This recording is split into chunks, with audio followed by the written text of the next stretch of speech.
would say there are two misconceptions. The first misconception is to ask the question, what else could Israel have done after October 7th? That's the first misconception, because there's a question that precedes it. The question that precedes it is a population has been caged in to a concentration camp for 20 years. And they had no past, no present, no future. Half of that population is children. 80% of that population was expelled from Israel in 1948, and their descendants, they're a refugee population. So before you ask the question, what should Israel have done after October 7th?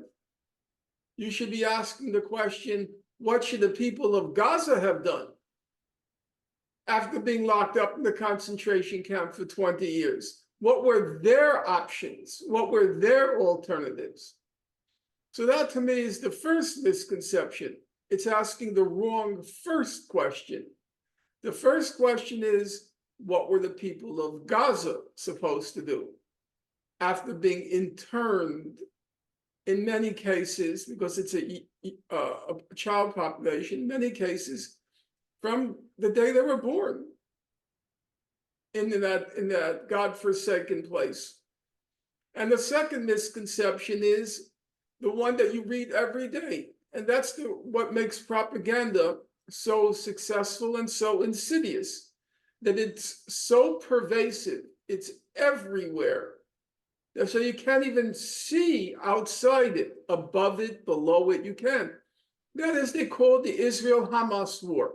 Everywhere, every media outlet, print, digital, what's called the mainstream media or the legacy media, everybody uses that same title, the Israel-Hamas war. It's not an Israel-Hamas war.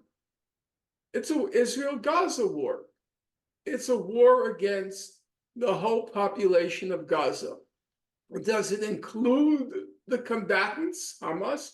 Of course. But does it end there? Of course not. When South Africa alleged that a genocide was occurring in Gaza, well, if you target combatants, that's not a genocide. It's because the whole population is being targeted. It's not a Hamas war.